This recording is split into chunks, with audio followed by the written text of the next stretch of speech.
Malam itu, ada sesuatu yang bangun dari tanah desa Gempasari. Bukan manusia, bukan hewan, tapi sesuatu yang sudah ditanam puluhan tahun, dan akhirnya menagih balasannya. Dan kalau kamu pikir ini cuma cerita rakyat, kamu salah besar. Karena saksi-saksinya menghilang satu persatu. Sebelum kita mulai, pastikan kamu bantu tekan tombol subscribe channel ini sekarang juga. Karena setelah dengar cerita ini, aku nggak yakin kamu masih berani balik ke sini sendirian. Oke, siap? Mari kita buka kembali gerbang yang seharusnya tidak pernah dibuka.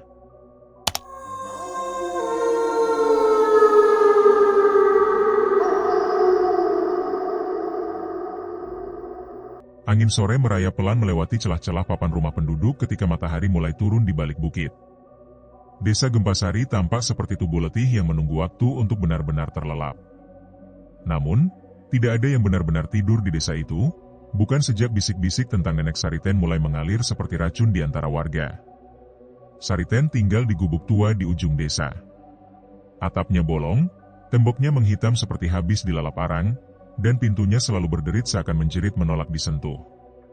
Sudah puluhan kali warga meminta kepala desa untuk mengusirnya, tapi alasan yang diberikan selalu sama. Dia sudah tua, nanti kalau diusir mati di jalan, siapa yang tanggung jawab? Tak ada yang percaya bahwa jawaban itu tulus. Semua orang tahu, tidak ada seorang pun yang mau dekat-dekat Sariten. Pagi itu, 3 pemuda desa, Rangga, Parman, dan Suit, berjalan melewati jalan tanah yang mengarah ke gubuk Sariten. Mereka baru selesai memindahkan karung padi dari lumbung, dan seperti biasa, rasa lelah mereka berubah menjadi keisengan yang mengarah pada satu korban, nenek tua itu. Lihat itu, kata Rangga sambil menunjuk ke arah gubuk. Asapnya keluar. Berarti dia masak lagi. Hahaha. Kira-kira dia masak apa? Tikus bakar? Parman ikut tertawa. Bisa jadi. Dia kan suka ngumpulin bangkai. Katanya, bangkai-bangkai itu diajak ngomong. Suit mencibir sambil melempar batu kecil ke arah halaman gubuk. Batu itu jatuh tepat di dekat kaki nenek Sariten yang baru keluar membawa ember tua. Perempuan renta itu berhenti, menunduk perlahan, lalu menatap mereka. Tatapannya tidak marah. Tidak juga sedih. Tatapan itu, kosong. Seperti menatap dari balik tirai yang sangat tebal. Wai, Nek, seru Rangga. Kau jangan kumpulin bangkai terus, ya? Desa jadi bau. Atau, kau memang sengaja biar kami semua muntah? Yang lain tertawa terbahak-bahak. Sariten tidak menjawab. Tapi jemarinya yang kurus mencengkeram gagang ember lebih kuat. Embus napasnya terdengar pendek, terlalu pendek untuk orang seusianya. Ayo, cabut, kata Suit akhirnya. Serem kalau kelamaan di sini. Dia dari tadi ngeliatin kayak mau makan orang. Mereka pergi sambil terus tertawa dan mengumpat. Sariten masih berdiri di tempat yang sama, menatap jejak kaki mereka di tanah basah. Wajahnya tetap tanpa ekspresi, tapi bibirnya bergerak pelan, seolah membentuk doa. Atau, kutukan. Malam datang ke desa Gempasari seperti tamu tua yang tak diundang. Datang pelan, tapi membawa rasa dingin yang menusuk tulang. Di pos ronda yang berada di tengah desa, lampu minyak bergoyang ditiup angin, membuat bayangan para pemuda yang duduk di bawahnya tampak seperti makhluk melata yang gelisah. Rangga, Parman, dan Suit masih bersama, namun suasana mereka tak seleluasa biasanya. Mereka bermain kartu, tapi setiap kali salah satu menjatuhkan kartu, suara ketukannya terdengar terlalu keras, bahkan untuk telinga mereka sendiri. Kalian kok diam-diam saja? Rangga memecah kesunyian sambil menyeringai. Masih mikirin si nenek bau itu? Parman mencibir, berusaha terlihat berani. Tatapannya aneh sih, tapi ya namanya juga orang tua pikun. Kita terlalu mikirin hal-hal nggak penting aja. Suit yang sejak tadi hanya menggenggam lengan kirinya akhirnya bicara lirih, aku cuma ngerasa salah aja. Rangga langsung menatap tajam. Salah kenapa? Dia itu benalu. Orang kayak begitu cuma bawa sial buat desa. Namun semakin Rangga berusaha keras untuk terdengar berani, semakin jelas getaran halus di ujung suaranya. Tapi kalian lihat sendiri kan, Suit menelan ludah. Waktu aku lempar batu tadi, dia kayak nggak ngedip. Kayak udah tahu bakal kena, tapi sengaja nggak geser. Parman meneguk air liur. Ia juga merasa hal yang sama, tapi harga dirinya membuatnya mengabaikan rasa takut. Rangga berdiri, menjentikan kartu ke meja kayu dengan keras. Dengar ya, besok pagi kita datangi gubuknya lagi. Kita lihat apakah dia cuma pura-pura lemah atau... Suara keras dari luar pos ronda membuat ketiga pemuda itu melonjak berdiri. Lampu minyak hampir jatuh ketika angin dingin menerobos masuk lewat celah-celah bambu. Siapa itu? Rangga berteriak. Tak ada jawaban. Parman, yang paling nekat meski paling takut, mengambil lampu minyak dan melangkah keluar. Ketiganya terpaku. Tepat di tanah di depan pintu pos ronda tergeletak sebuah sesaji. Terdiri dari kelapa muda yang dibelah dua, setangkai kenanga segar, dan di bagian paling atas, segumpal rambut putih kusam, panjang, dan masih basah seperti baru dicabut dari kulit kepala seseorang. Anjir, Parman berbisik. Ini rambut siapa? Rangga menajamkan mata. Ia mengenali warna rambut itu. Dan baunya. Ini rambut Sariten, katanya dingin. Sweet mundur 2 langkah sambil memegang dadanya. Kita diapain ini, gak? Kenapa ditaruh di sini? Namun Rangga justru semakin marah karena takut. Ia menendang sesaji itu begitu keras hingga kelapanya terpental, kenangannya hancur, dan rambut putih itu beterbangan seperti serabut sarang laba-laba. Dia cuma mau nakut-nakutin, teriak Rangga. Kalau dia pikir bisa bikin kita takut, kita harus bikin dia menyesal. Langkah kaki mereka kembali ke pos ronda, seakan memaksa diri melupakan kejadian itu. Namun, setelah mereka membalikkan badan, angin di sekitar sesaji yang berserakan itu berubah. Kelapa yang pecah perlahan bergerak, sedikit demi sedikit, seolah didorong dari dalam. Bunga kenanga yang terinjak Rangga tadi bergetar pelan. Dan rambut putih kusam itu, yang tertiup angin ke tanah, mulai melingkar, menggulung, merayap, seperti makhluk kecil yang sedang mencari tubuh induknya. Lalu perlahan, rambut itu masuk kembali ke belahan kelapa. Seolah pulang. Seolah milik sesuatu yang belum selesai. Pagi datang ke desa Gempasari tanpa suara burung, tanpa angin, tanpa aroma embun seperti biasanya. Udara seolah terhenti, menempel di kulit seperti selimut lembab yang tidak bisa dilepaskan. Bahkan ayam-ayam pun berkokok lebih lambat, seakan takut membangunkan sesuatu yang sedang tidur. Di rumah-rumah warga, orang-orang mulai membicarakan kejadian-kejadian kecil yang tak biasa. Ada yang mendengar langkah kaki menyeret di dekat sumur tengah malam. Ada yang melihat bayangan perempuan bongkok lewat di belakang jendela meski rumah sudah dikunci. Ada yang mendapati air kendi berubah merah kecoklatan, padahal malam sebelumnya masih jernih. Tapi hanya sedikit yang berani menyebut satu nama. Sariten. Rangga, Parman, dan Sweet berkumpul kembali setelah matahari cukup tinggi. Wajah mereka letih, tidak karena kurang tidur, tapi karena memaksa diri tidak mengakui rasa takut yang menggerogoti. Ayo, ucap Rangga dingin. Kita selesaikan ini. Ketiganya berjalan menuju ujung desa, menuju gubuk Sariten. Semakin dekat mereka, semakin aneh suasananya. Tanah di sekitar halaman gubuk tampak lebih gelap, seperti basah oleh sesuatu, padahal semalam tidak hujan. Parman berbisik, bau apa ini? Sweet menutup hidung. Kayak bangkai tikus. Namun ketika mereka semakin dekat, bau itu berubah, lebih tajam, lebih menusuk, seperti campuran daun busuk dan daging basah.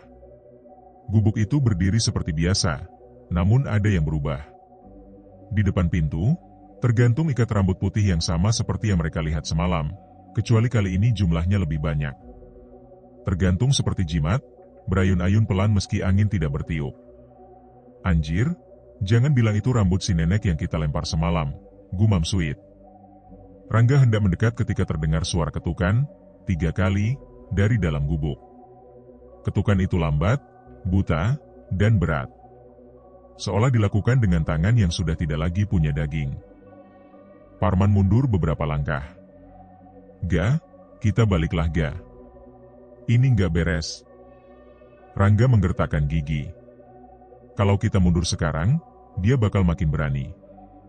Dia harus tahu siapa yang berkuasa di desa ini. Namun sebelum Rangga sempat menyentuh pintu, daun pintu itu perlahan bergerak sendiri. Sinar gelap dari dalam membuat tak satu pun bisa melihat apa yang ada di sana. Bau busuk keluar seperti napas panjang dari perut bumi.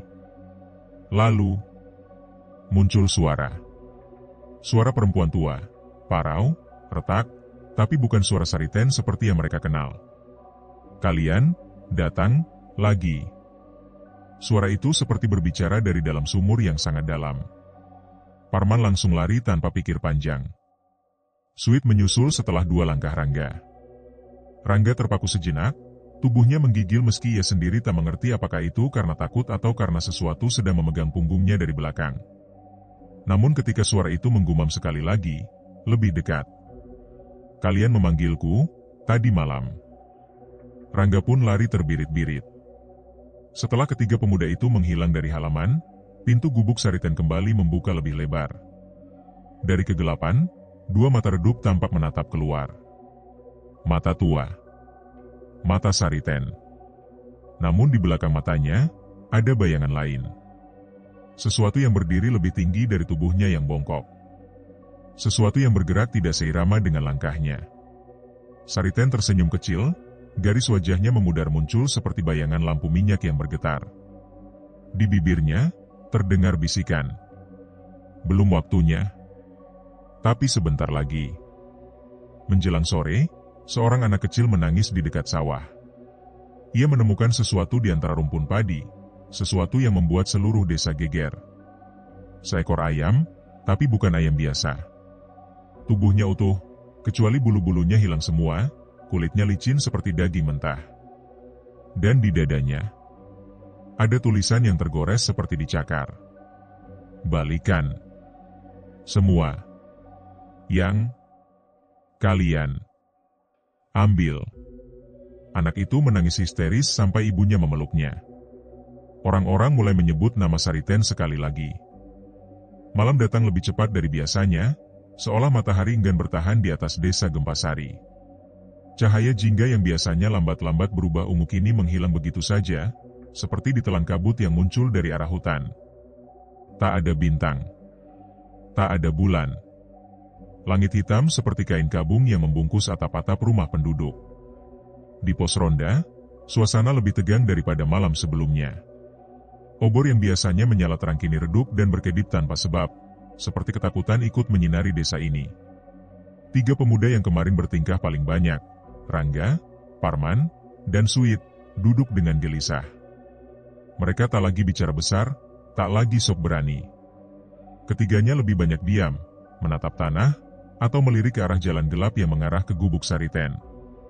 Bapak Surya, kepala dusun, masuk ke pos ronda dengan wajah muram. Kalian bertiga, katanya sambil menunjuk mereka dengan jari gemetar. Ayo bicara. Parman menelan ludah. Maaf, Pak. Kita salah. Yang salah bukan cuma kalian, jawab Pak Surya dengan suara berat. Tapi kalian yang memulai semuanya. Rangga mengangkat wajah, walau matanya tampak ketakutan. Pak, kita cuma iseng.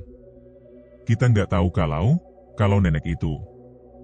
Pak Surya menatapnya tajam. Kalian pikir Sariten itu cuma nenek-nenek biasa? Kalian pikir apa yang kalian lakukan semalam itu cuma lelucon? Tak ada yang menjawab. Dari luar, angin tiba-tiba berhenti, membuat daun-daun pepohonan diam total seperti lukisan mati.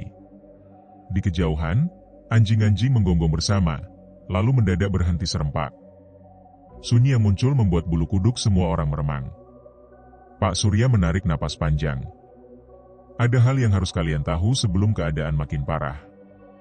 Semua mata mengarah pada kepala dusun itu. Dulu, katanya pelan, Sariten itu bukan siapa-siapa. Perempuan tua biasa. Hidup sendiri, menjahit keranjang bambu, dan sesekali bantu-bantu dukun bayi. Ia berhenti sebentar. Suaranya lebih pelan saat melanjutkan.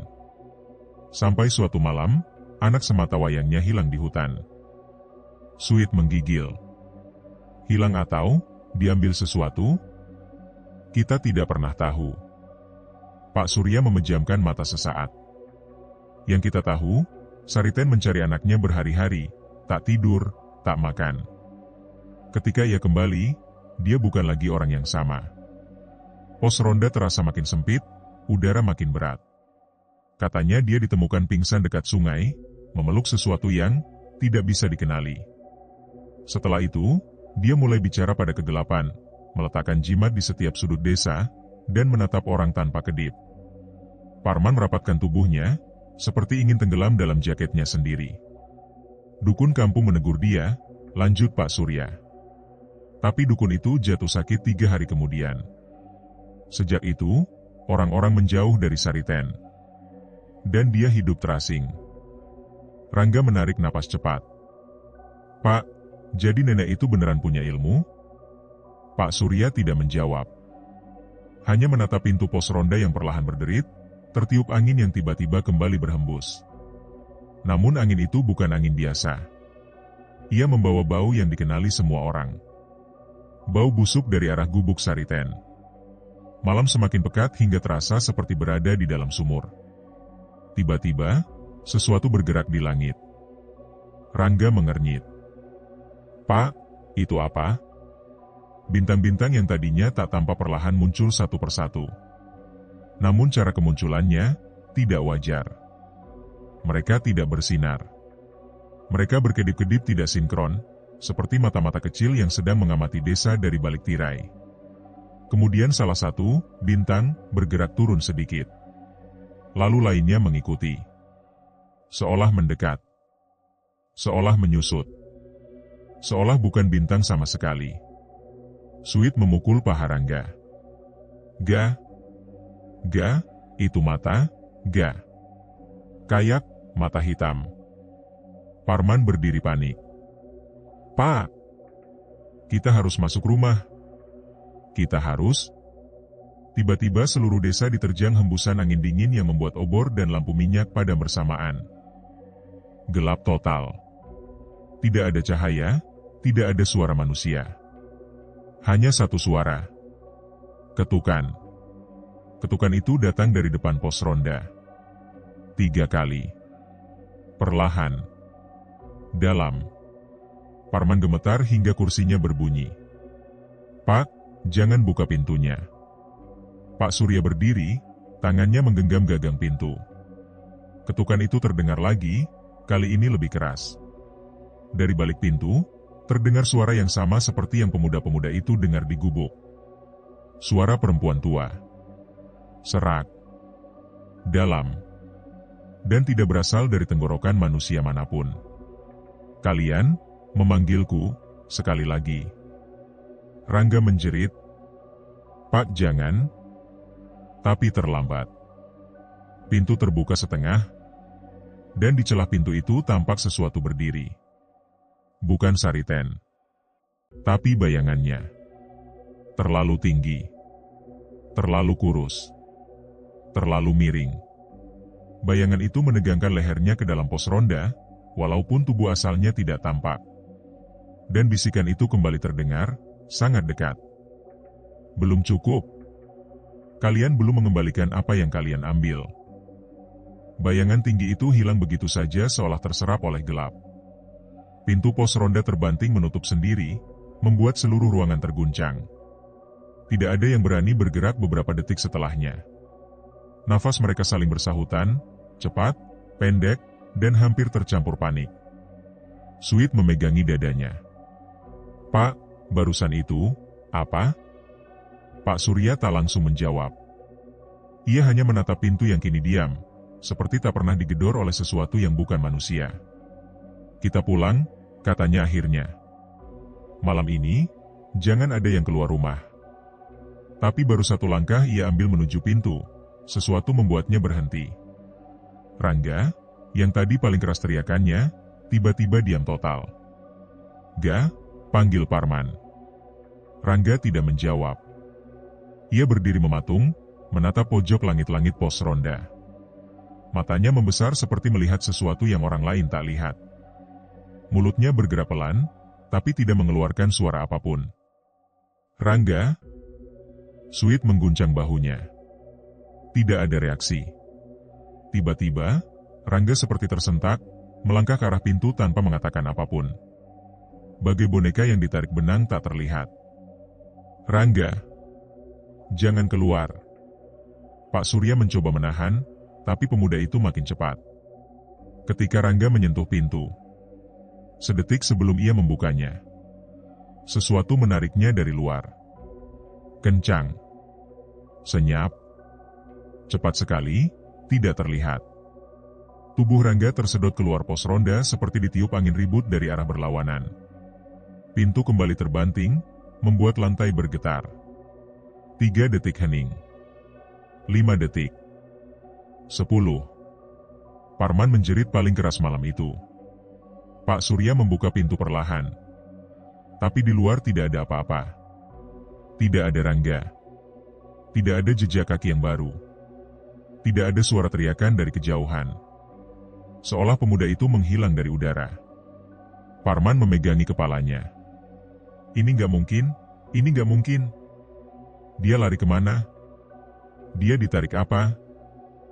Sweet menangis tanpa suara, bahunya naik turun cepat. Pak Surya memejamkan mata, mengatur napasnya yang gemetar. Kita harus kumpulkan warga. Sekarang. Namun ketika mereka menyusuri jalan menuju rumah-rumah warga, suara itu kembali terdengar. Dari kejauhan. Dari arah gubuk Sariten. Ketukan pada kayu. Ritmis. Pelan. Tapi terasa sampai ke tulang. Parman menutup telinganya. Pak, kita mati kalau ke sana, mati. Tidak ada yang ke sana, kata Pak Surya. Kita hanya... Tiba-tiba lampu-lampu rumah desa menyala satu persatu dengan sendirinya. Seperti seseorang berjalan dari rumah ke rumah, menyalakan lampu minyak masing-masing. Tapi tak ada siapa-siapa di jalan. Hanya bayang-bayang yang bergerak, padahal tak ada sosoknya. Begitu semua warga berkumpul di balai desa, kegaduhan pecah. Aku tadi lihat bayangan tinggi lewat di sawah. Di dapur rumahku ada yang ngetuk, padahal pintunya kebuka. Tadi lampu minyakku padam terus menyala lagi, padahal tidak ada angin. Ini semua gara-gara nenek Sariten. Bisik-bisik berubah menjadi teriakan. Ketakutan berubah menjadi kemarahan. Beberapa warga laki-laki sudah menggenggam alat kebun, sabit, cangkul, bambu panjang. Mereka siap melakukan sesuatu yang tidak seharusnya dilakukan.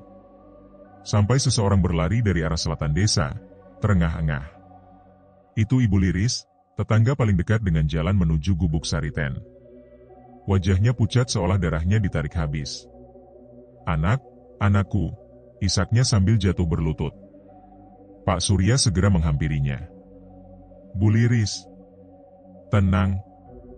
Apa yang terjadi? Ibu itu menggigil hebat. Dia bilang ada yang mengetuk jendela, ada suara yang manggil namanya pelan, aku kira cuma halusinasi. Tangisnya pecah, keras. Tapi pas aku ke kamar, dia sudah tidak ada. Suara warga meledak serempak. 2 orang hilang. Dalam 1 malam. Tanpa suara. Tanpa jejak. Dan dari luar balai desa, terdengar angin berputar seperti pusaran kecil, disertai suara lirih yang dibawa oleh udara. Suara perempuan. Tua. Perlahan. Belum cukup. Belum kembali. Belum dibayar.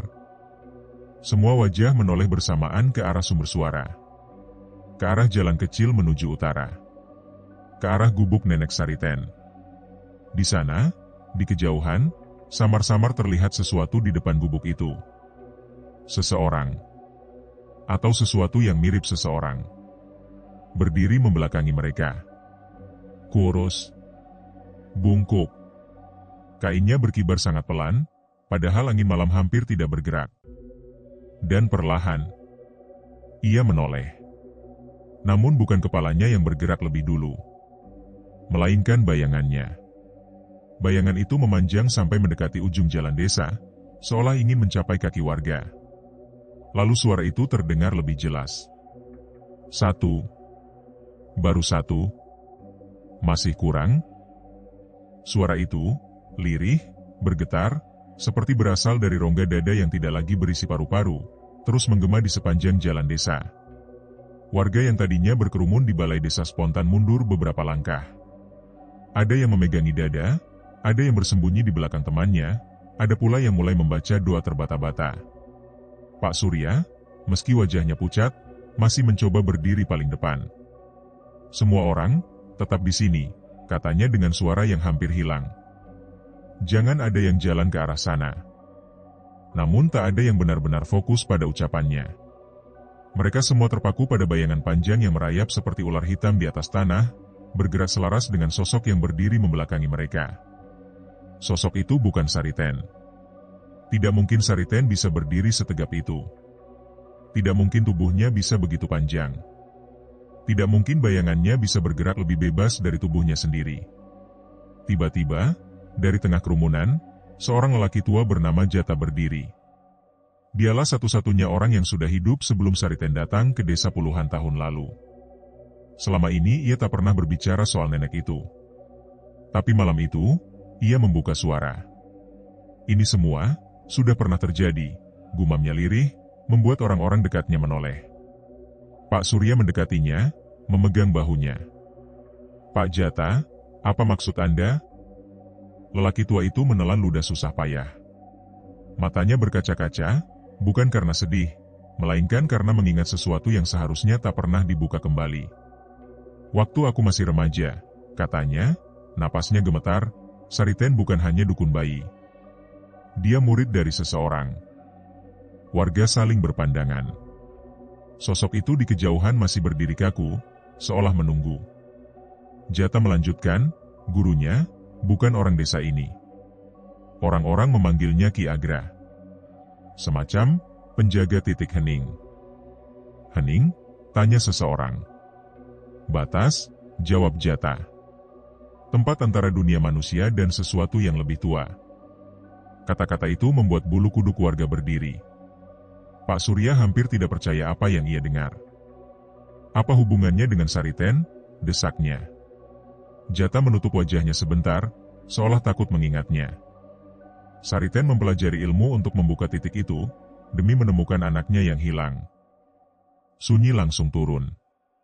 Seolah langit sendiri berhenti bernapas. Dia membuka jalur yang seharusnya tidak pernah dibuka oleh manusia. Beberapa warga mulai menangis. Ada yang berbisik, astagfirullah, ada pula yang merapatkan tubuh, seolah takut ada tangan yang muncul dari tanah untuk menarik mereka. Dan malam ini, Jata menunjuk ke arah sosok yang berdiri diam di depan gubuk. Titik itu terbuka lagi. Samar-samar, terdengar suara ketukan lagi. Tapi kali ini bukan dari pintu gubuk. Bukan dari kayu. Suara itu seperti berasal dari tanah itu sendiri. Seolah sesuatu mengetuk dari dalam bumi. Warga menutup telinga, tapi suara itu menembus kulit, tulang, hingga dada. Sosok di kejauhan kemudian bergerak. Kali ini kepalanya ikut menoleh. Perlahan. Tak wajar. Seperti kepala itu tidak tersambung sempurna dengan tubuhnya. Ketika wajahnya menghadap warga, semua orang membeku. Tidak ada mata.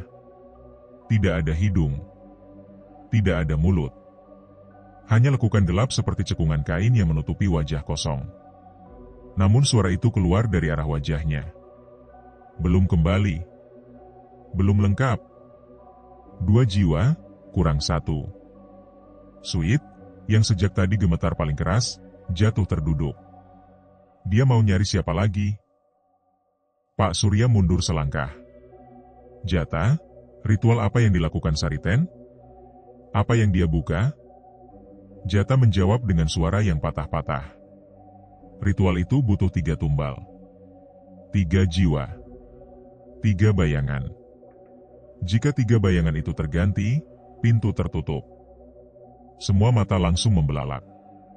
2 sudah diambil, kata Jata. Kata-kata itu membuat seluruh balai desa mendadak seperti kuburan. Semua sadar. Yang berikutnya, adalah siapapun yang paling lemah, paling takut, atau paling terkait dengan Sariten. Mata-mata warga serentak mengarah ke Sweet. Sweet menggeleng cepat. Jangan lihat aku begitu. Aku nggak mau mati. Aku nggak mau. Namun suara di kejauhan memotong jeritannya. Satu lagi. Yang paling dekat. Yang paling banyak, menertawakan. Sosok tanpa wajah itu menunjuk sesuatu. Pelan. Lurus. Jelas. Ke arah Sweet.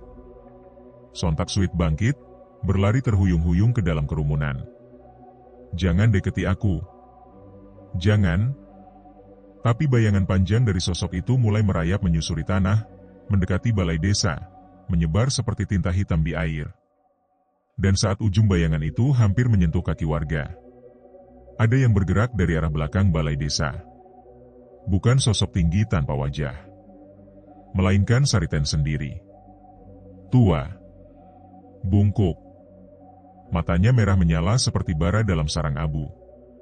Dan di kedua tangannya, ia membawa buntalan kain yang bergerak sendiri di dalamnya. Suara Sariten bergetar, namun penuh kekuatan yang tidak dimiliki manusia biasa. Cukup. Biar aku yang tuntaskan. Kalian sudah mengambil terlalu banyak dariku. Warga menjerit. 3 ibu-ibu jatuh pingsan. Anak-anak menangis histeris. Sariten melangkah maju, menatap ke arah sosok tanpa wajah. Ia membuka buntalan kain di tangannya. Dan dari dalamnya keluar suara. Tangis bayi. Tangis bayi dari buntalan kain itu tidak seperti tangis bayi biasa. Suaranya tidak naik turun sebagaimana bayi hidup, melainkan datar, panjang, seolah pita suara di dalam tubuh itu tidak mengerti perbedaan antara sedih dan marah. Tangis itu membuat udara di sekeliling balai desa terasa berat. Tanah bergetar halus, seperti ada sesuatu yang mengetuk dari dalam bumi. Warga berkerumun semakin rapat, membentuk lingkaran ketakutan. Beberapa melirik ke arah Sariten dengan campuran jijik, ngeri, dan rasa bersalah yang terlambat. Sweet, yang ditunjuk oleh sosok tak berwajah tadi, terjatuh dan merangkak mundur. Bu, itu bayi siapa? Apa yang nenek? Sariten mengangkat wajahnya, dan Sweet langsung terdiam. Bukan karena takut, tapi karena wajah Sariten berubah. Kulit wajahnya tidak lagi keriput biasa. Garis-garisnya bergerak pelan, seperti ada sesuatu yang merayap di bawah permukaannya. Urat-urat hitam tampak mencuat, merambat ke mata yang kini memancarkan merah samar, seperti bara yang menyala di dalam sumur tua. Dan dengan suara yang serak namun jernih, Sariten menjawab, "Ini, anakku. Yang kalian ambil dariku. Yang dunia ini telan, dan aku panggil kembali." Tangis bayi itu meningkat tajam, memecah udara malam. Sosok tinggi tanpa wajah, yang tadi berdiri di depan gubuk Sariten, perlahan bergerak mendekat menuju balai desa. Bayangannya mendahului tubuhnya, merayap seperti belatung besar. Warga menjerit serempak. Pak Surya berusaha berdiri tegak. "Sariten, apa yang kau inginkan? Apa ini semua, karena kami?" Sariten tak menoleh padanya.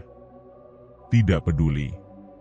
Ia hanya menatap sosok tak berwajah itu, seolah menatap murid atau anak kecil yang perlu diberi perintah. Lalu ia berbisik. "Waktunya. Tutup pintunya. Kembalikan apa yang hilang. Ambil apa yang harus diambil." Sosok itu mengangguk. Gerakan tanpa kepala, tanpa otot wajah, tanpa kehidupan, namun jelas menandakan kepatuhan. Jata, lelaki tua yang tahu asal-usul ilmu Sariten, gemetar hebat. Astaga, dia memanggil penjaga lumpur. Dia membuka jalur itu lagi. Beberapa warga yang mendengar langsung merapal doa, tapi mulut mereka terasa seperti dipenuhi debu. Doa mereka patah-patah, seolah suara mereka ditarik ke bawah tanah. Tanah di sekitar balai desa mulai retak. Pertama kecil, lalu semakin lebar. Suara terdengar dari bawah kaki mereka, membuat warga melonjak panik. Dari celah-celah tanah itu, muncul cairan hitam kental seperti lumpur rawa yang sudah bertahun-tahun tidak terkena matahari. Tahun tidak terkena matahari. Lumpur itu bergerak sendiri. naik, mengalir, membentuk gumpalan seperti tangan-tangan kecil yang mencoba keluar dari perut bumi. Tidak ada yang berani bergerak. Tidak ada yang bisa. Satu tangan lumpur, kecil, ukuran tangan bayi, menyentuh kaki seorang ibu yang paling dekat. Ibu itu meraung sampai suaranya pecah, mencoba menarik kakinya, tapi tangan itu menempel seperti lintah. Beberapa warga menariknya, namun semakin mereka tarik, tangan lumpur itu semakin kuat, seperti akar tanaman yang memeluk tubuh mangsanya. Astagfirullah. Lepasin. Tolong, teriak ibu itu. Namun lumpur itu hanya bergerak perlahan, memanjat naik ke betisnya, lalu ke paha, meninggalkan jejak hitam pekat yang berbau amis. Pak Surya menariknya bersama dua pemuda lain, tapi suara retakan besar terdengar dari bawah. Tanah di bawah ibu itu amblas sepersekian detik. Dan dalam satu tarikan cepat, ibu itu terseret ke bawah tanah. Tubuhnya hilang begitu saja seperti ditelan rawa. Hanya suara teriakannya yang tersisa, memudar seiring ia ditarik ke kegelapan di bawah desa. Warga menjerit histeris. Sweet memukul-mukul tanah. Nenek gila. Nenek setan. Hentikan ini. Sariten menatapnya. Kali ini bibirnya tersenyum. Senyum yang tidak seharusnya dimiliki manusia. 3 bayangan, untuk 1 pintu. 3 jiwa, untuk 1 perjanjian. Sweet mundur sambil menangis. Jangan, jangan aku, jangan. Sosok tanpa wajah itu mengangkat tangan panjangnya ke arah Sweet. Bayangannya merayap cepat seperti kilat hitam.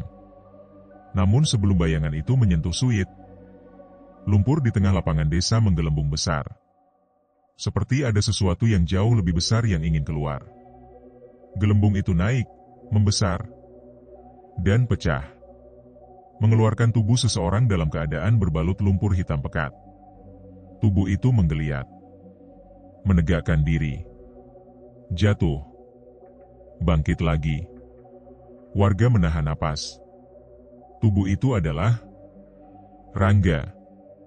Hidup. Namun tidak utuh. Matanya kosong. Kulitnya pucat kebiruan. Lumpur menetes dari setiap pori tubuhnya seolah ia baru lahir dari perut rawa. Dan bibirnya bergerak. Namun suara yang keluar bukan suara manusia, melainkan bisikan dalam. 1, kembali. 1, tersisa. Rangga menunduk perlahan, menatap langsung ke arah Sweet. Dengan mata yang bukan lagi matanya. Tanah desa Gempasari terasa seperti sedang bernapas. Setiap detiknya, bumi mengembuskan hawa panas dan bau tanah basah bercampur amis, seperti perut makhluk raksasa yang baru bangun dari tidur panjang. Rangga, yang seharusnya sudah mati 3 malam lalu, berdiri goyah di tengah balai desa. Lumpur hitam menetes dari ujung jarinya. Matanya kosong, namun tiap kedipnya seperti memancarkan bayangan seseorang yang sedang menahan amarah.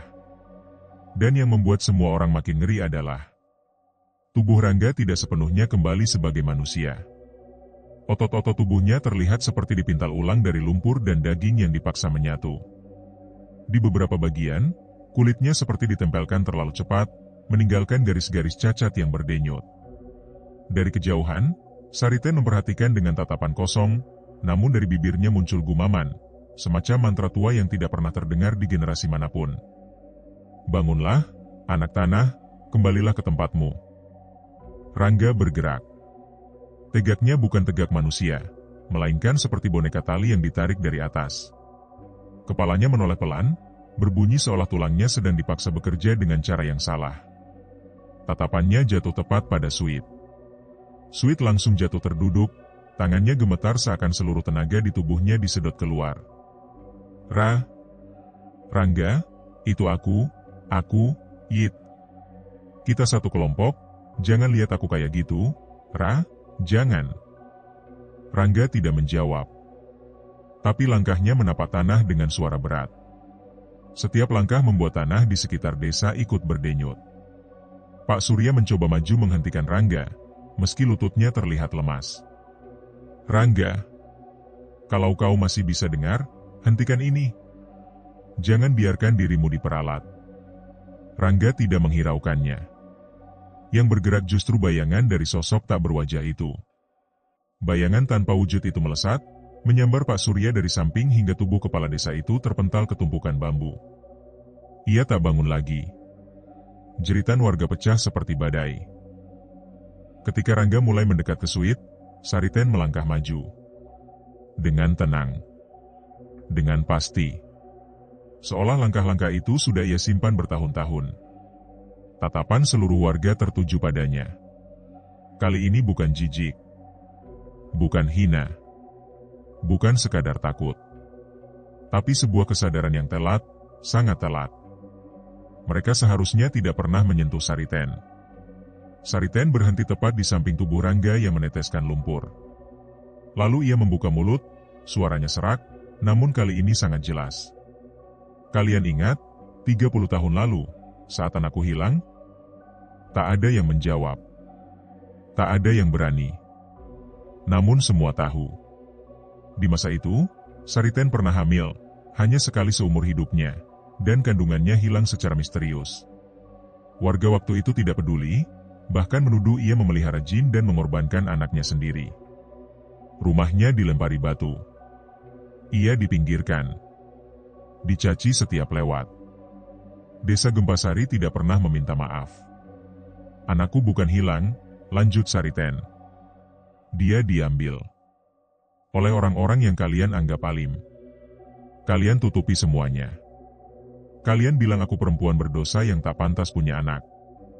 Napasnya bergetar, namun tatapannya penuh bara dendam. Aku mencari bertahun-tahun. Aku gali setiap hutan, tiap rawa, tiap parit.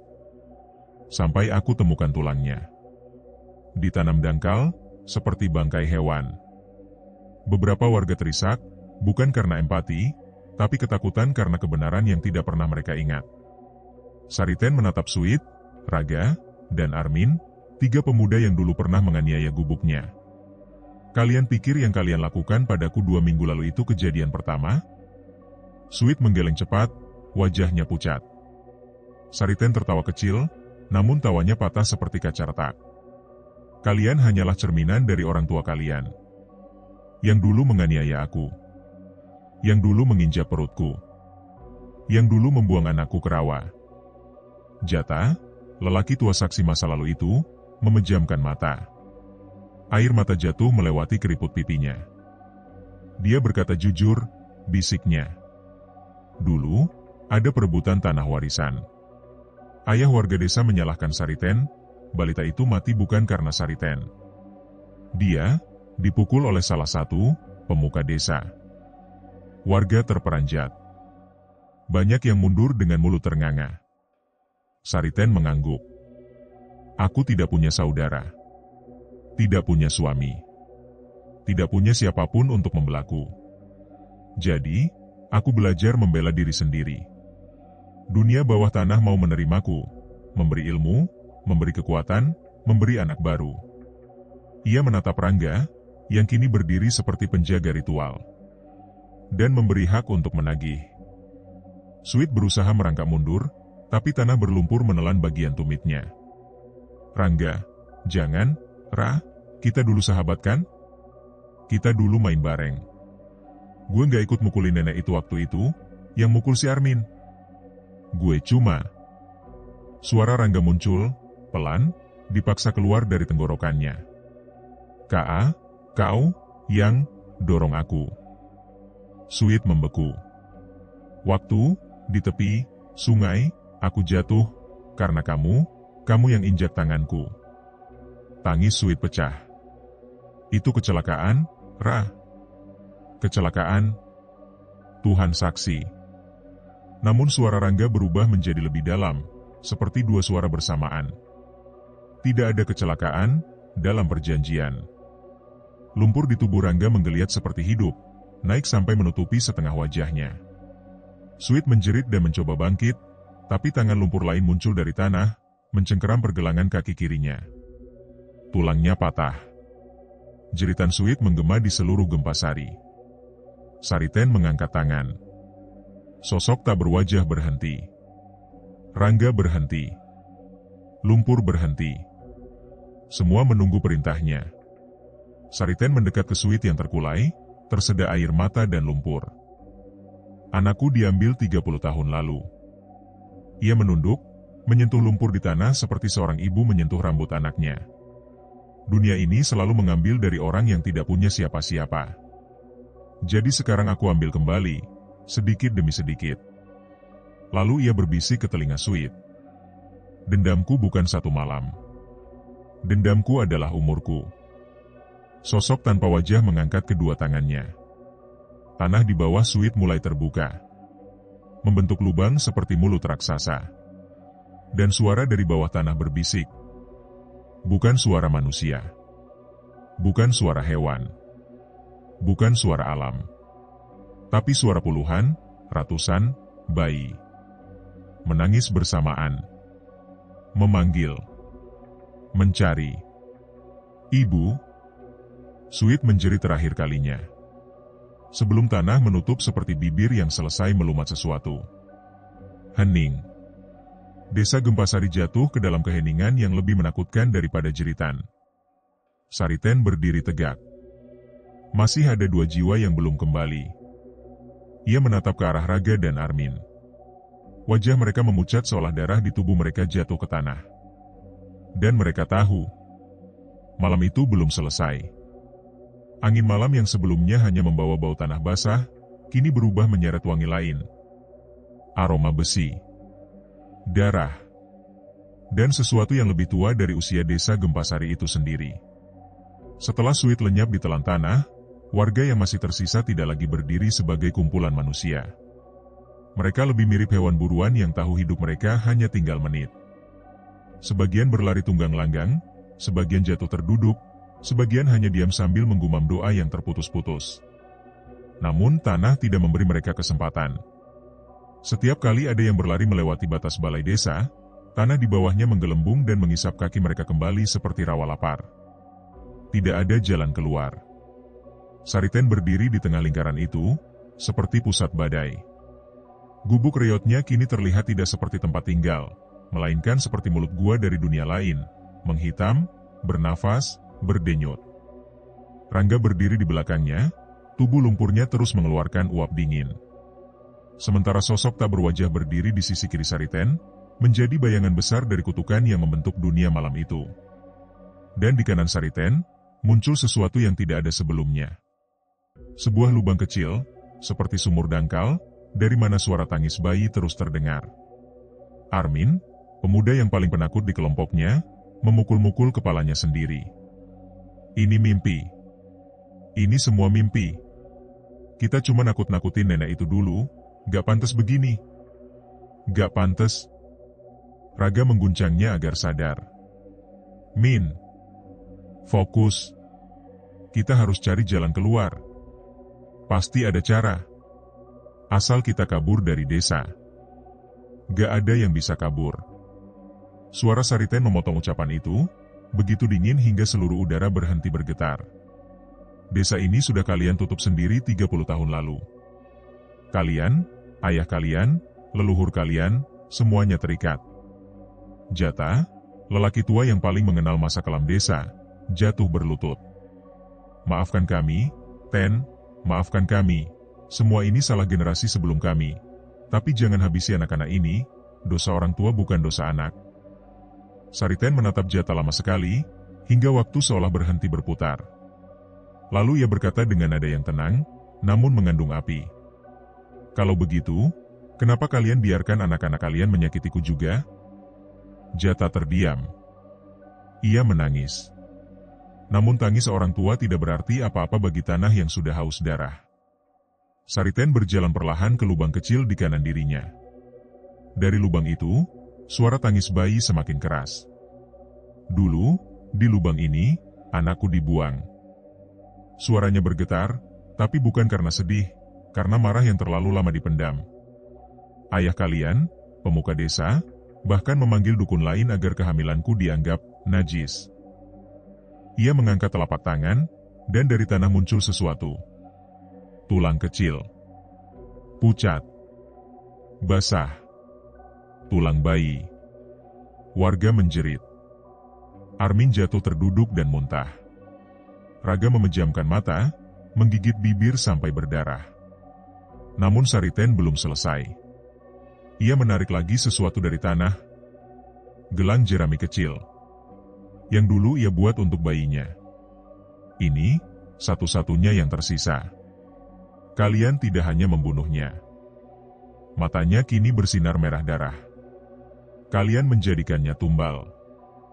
Raga membuka mata dengan bingung. Tumbal apa? Sariten menoleh kepadanya dengan tatapan yang membuat udara membeku. Tumbal untuk menjaga mata air desa tetap subur. Tumbal untuk menutup tanah yang kalian ketahui sedang sekarat. Tumbal untuk keserakahan pemuka desa kalian. Jata menangis keras. Mereka dulu bersekutu dengan dukun jahat dari desa luar. Mereka percaya darah bayi bisa menyuburkan tanah mati. Kami semua dibohongi. Sariten mendekati Jata, wajahnya dekat. Dan kau tidak mencoba menyelamatkanku. Tidak sekalipun. Jata terdiam. Menangis. Mengangguk. Sariten tersenyum kecil. Senyuman yang bukan untuk memaafkan, melainkan menyetujui karmanya. Sariten berdiri kembali di tengah balai desa. Suaranya menggema, seakan bumi ikut berbicara bersamanya.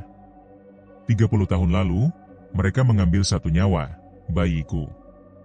Malam ini, aku ambil 3 nyawa sebagai gantinya. Ia mengangkat 3 jari. 1 jari diturunkan. Suit sudah hilang. Jari kedua diarahkan ke Armin. Armin langsung merangkak mundur sampai punggungnya menabrak batang pohon. Nek! Ampun! Gue gak pernah ikut. Gue cuma nemenin doang. Jangan gue. Lumpur dari bawah tanah naik cepat, merayap ke tubuhnya. Armin menjerit seperti babi disembelih. Lumpur masuk ke mulutnya, hidungnya, telinganya. Tubuh Armin ditarik ke bawah, perlahan. Sangat perlahan. Seolah tanah ingin membuatnya menderita lama sebelum menelan keseluruhannya. Suara tulangnya patah-patah terdengar jelas. Yang tersisa hanya jari-jarinya. Lalu, hilang. Sariten menurunkan jari kedua. 1 jiwa lagi hilang. Raga jatuh tersungkur, tubuhnya menggigil hebat. Jangan aku. Sariten menatapnya, tapi tidak langsung mengarah padanya. Ia hanya mengangkat jari ketiga. Namun belum menurunkannya. Karena bumi bergetar tiba-tiba. Lebih keras dari sebelumnya. Rangga bersiap, bayangannya berdenyut. Sosok tak berwajah menoleh ke arah gubuk Sariten. Lubang kecil tempat tulang bayi muncul kini melebar. Dan dari dalamnya keluar tangan lain. Tangan sebesar tangan orang dewasa. Pucat. Panjang. Dengan kuku hitam yang menonjol tajam. Sariten terdiam.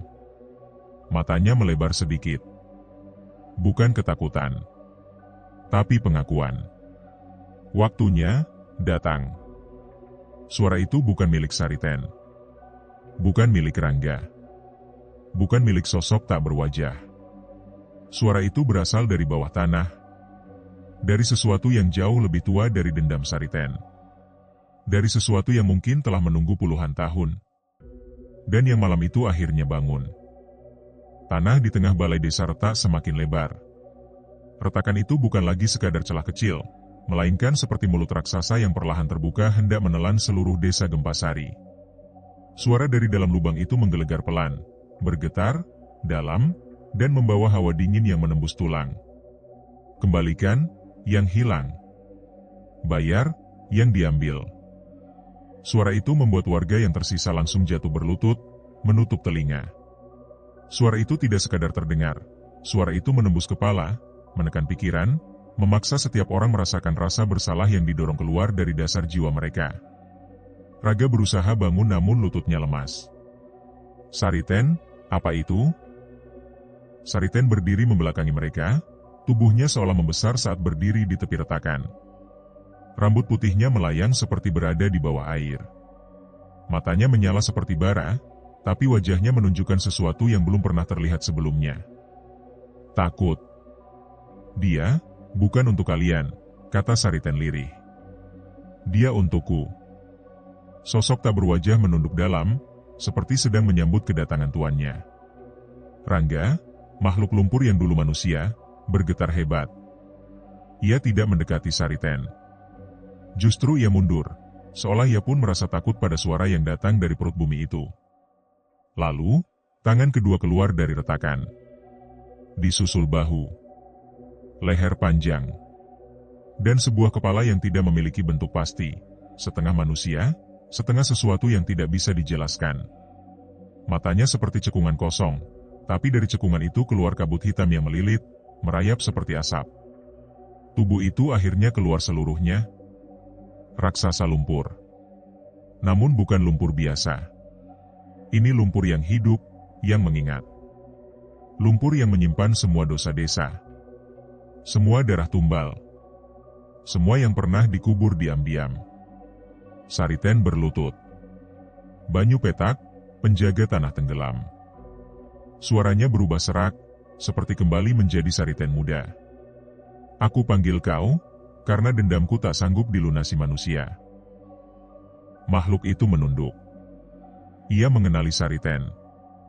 Dan dengan suara yang seperti dibuat dari gemuruh dalam tanah, ia berkata, "Darahmu telah membukaku. Jiwamu telah memanggilku. Apa yang kau inginkan?" Sariten berdiri. Tegak. Kehilangan semua keriput ketakutan. Seolah untuk pertama kalinya ia menjadi dirinya sendiri. Aku ingin desa ini merasakan apa yang kurasakan. Semua rasa sakitnya. Semua penantiannya. Semua yang hilang. Raksasa lumpur itu mengangguk perlahan. Maka kubuka pintu lama. Kubalikan tanah ini. Kubanjiri dengan dendam yang kau tanamkan. Ia mengangkat kedua tangannya. Tanah Gempasari bergemuruh dahsyat. Rumah-rumah mulai retak seperti bubur kering. Tiang-tiang kayu patah dan terpelanting. Sumur-sumur memuntahkan air hitam pekat. Pohon-pohon menunduk seolah takut pada sesuatu yang berjalan di bawah akar mereka. Warga histeris. Beberapa mencoba lari, namun tanah di pinggir desa berubah menjadi lumpur yang menelan mereka satu persatu. Jata berusaha meraih Sariten. Ten, hentikan. Kau akan menghancurkan semuanya. Banyu Petak bukan sekadar penjaga tanah. Dia pemakan jiwa. Sariten menatap Jata, matanya sedikit goyah. Dia sudah makan jiwaku dulu, Jata. Jangan bodoh. Dia tidak pernah berhenti makan. Kau pikir dia hanya mau menyelesaikan dendamu? Kau pikir dia peduli? Kau buka pintu yang seharusnya tidak pernah dibuka lagi. Sariten terpaku. Untuk pertama kalinya sejak malam itu dimulai, wajahnya terlihat ragu. Tidak, dia di pihakku. Jata menatapnya dengan mata penuh tangis dan luka. Tidak ada makhluk tanah yang punya pihak, Ten. Yang dipihakinya hanya lapar. Sariten menoleh ke arah Banyu Petak. Banyu Petak menatapnya balik. Tapi tatapan itu bukan tatapan persahabatan atau perjanjian. Tatapan itu kosong. Tak bermoral. Tak berperasaan. Makhluk itu mengangkat tangan. Namun bukan ke arah warga. Ke arah Sariten. Sariten tersentak mundur. Tidak, tunggu, kita punya perjanjian. Dendam memberi makan. Dan kau adalah dendam tertua. Dalam satu gerakan lambat namun tak terhindarkan. Lumpur hitam menjulur dari bawah tanah dan membeli tubuh Sariten sampai ke dada. Ia menjerit. Bukan karena sakit. Karena pengkhianatan. Lepaskan aku. Aku yang memanggilmu. Aku tuanmu. Kau bukan tuanku. Kau hanyalah pintu. Dan pintu harus ditutup. Sariten ditarik ke bawah. Sangat cepat. Sangat kasar. Seolah tanah telah menunggu puluhan tahun untuk mengambilnya kembali. Jata berlari memeluknya, tapi hanya sempat meraih rambut putih Sariten sebelum tubuh nenek itu sepenuhnya tertelan oleh tanah. Suara Sariten memudar. Raga, lari. Jangan biarkan tanah ini. Sariten hilang. Lengkap. Tidak tersisa satupun jejaknya. Makhluk itu memutar kepalanya ke arah warga yang tersisa. Rangga membungkuk dalam, seolah menerima perintah baru. Sosok tak berwajah berdiri tegak, menunggu. Yang tersisa, bayar. Yang berdiri, tumbal. Yang hidup, kembali pada tanah. Armin dan Suit sudah ditelan. Sariten sendiri, telah menjadi tumbal paling besar. Maka kini, yang tersisa hanyalah Raga, Pak Surya, dan beberapa warga yang sudah setengah mati ketakutan. Raga mundur sambil menangis. Aku tidak ada hubungannya dengan semua ini. Aku bahkan tidak ikut nyakitin Sariten waktu dulu. Banyu Petak menunduk rendah. Tidak penting. Darah desa adalah satu. Dan seluruh tanah di Gempasari mulai tenggelam. Perlahan. Tapi pasti. Seperti desa itu dikembalikan pada tanah asalnya. Seperti kutukan lama akhirnya mendapatkan apa yang ia inginkan. Banyu Petak membuka mulut raksasanya. Dan Gempasari masuk ke gelap. Sampai suara kecil terdengar dari bawah retakan. Suara bayi. Tangis itu berbeda. Tidak seperti tangis memanggil atau tangis marah. Tangis itu seperti memohon. Banyu Petak mendadak berhenti bergerak. Rangga menoleh. Sosok tak berwajah terdiam. Warga terbatuk-batuk, syok. Raga mendekat secara refleks, meski lututnya gemetar hebat. Di tepi retakan, terlihat sesuatu. Seperti bayi kecil berlumur lumpur, namun matanya bersih. Tidak merah. Tidak kosong. Ia melihat langsung ke arah Raga. Seolah berkata sesuatu. Seolah memanggilnya. Seolah mengenal wajah manusia itu. Raga membeku. Bayi itu, siapa? Dan saat Raga mendekat satu langkah lagi, tangan bayi itu berubah menjadi cakar panjang. Menyambar keluar dengan kecepatan kilat. Lalu cerita Gempasari berubah. Dalam cara yang tidak pernah dibayangkan siapapun. Tamat. Sekarang kita masuk ke bagian epilog. Nama desa Gempasari mulai hilang dari peta setelah kejadian itu. Bukan hilang secara resmi. Bukan pula karena pemerintah menghapusnya.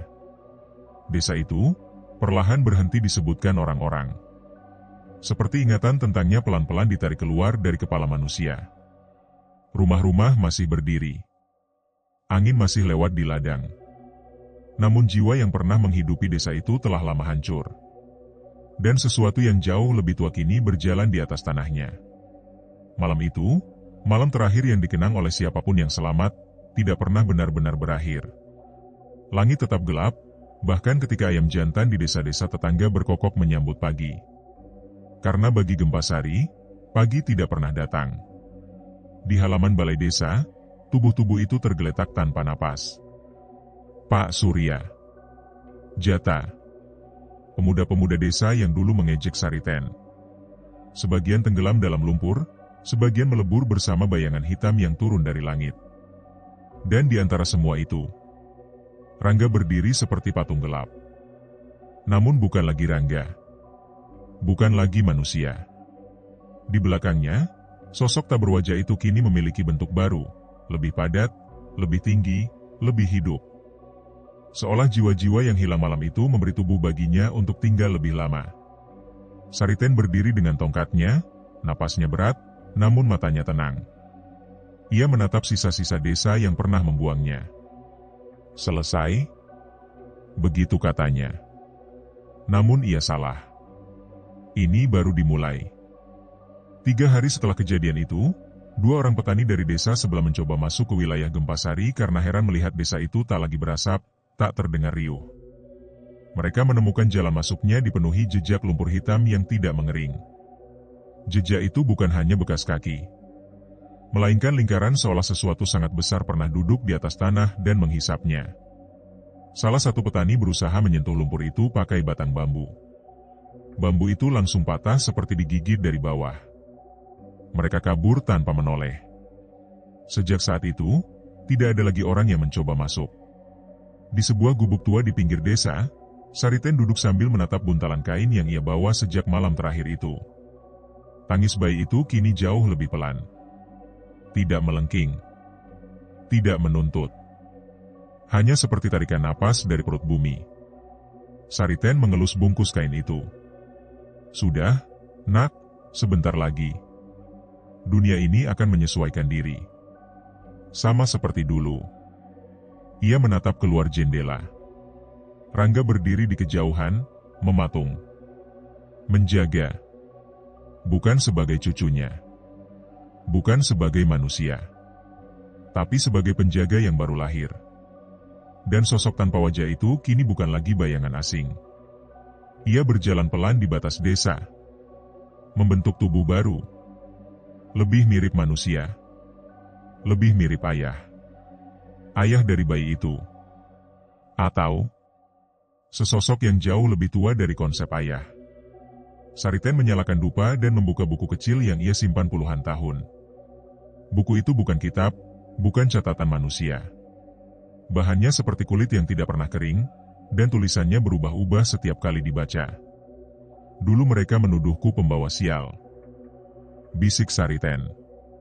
Padahal aku hanya penerus. Ia membuka halaman terakhir. Halaman yang tidak pernah ia berani sentuh selama hidupnya. Kini tertulis jelas. Ritus telah lengkap. Penjaga telah bangkit. Gerbang kedua menunggu. Sariten tersenyum pelan. Anakku, waktumu sebentar lagi. 2 minggu kemudian, desa-desa sekitar mulai mengalami hal-hal ganjil. Ternak hilang tanpa suara. Tanah bergoyang halus setiap tengah malam. Lumpur hitam muncul di pinggir sungai. Suara bayi menangis terdengar dari arah barat, padahal Gempasari sudah dianggap mati. Orang-orang desa berusaha mengabaikannya. Tapi hewan-hewan, mereka tahu lebih banyak. Anjing-anjing melolong ke arah Gempasari setiap malam. Burung-burung terbang rendah, menolak mendekati desa itu.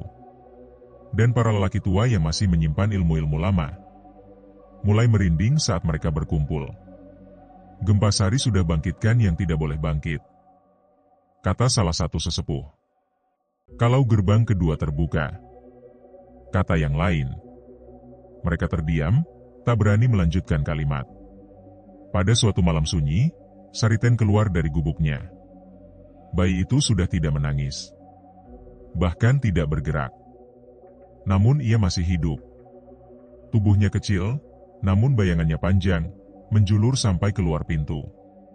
Sariten menggendongnya dan berdiri di tengah lapangan desa Gempasari.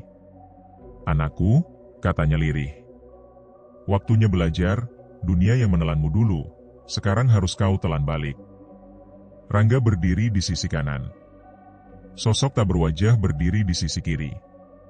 Langit desa Gempasari perlahan memudar menjadi hitam legam. Bintang-bintang mati satu persatu. Dan dari bawah tanah, dari lumpur, suara-suara berbisik. Buka, buka, buka. Bayi itu membuka mata. Bukan mata manusia. Bukan mata makhluk bumi. Sariten tersenyum puas, bangga, dan tenang untuk pertama kalinya. Selamat datang kembali, penjaga tertua. Lalu tanah di bawah mereka retak. Dan gerbang kedua mulai terbuka. Tamat sepenuhnya, jangan lupa untuk like cerita ini jika kalian suka, dan subscribe channel ini agar berkembang dan terus upgrade cerita agar lebih seru dan menarik. Assalamualaikum.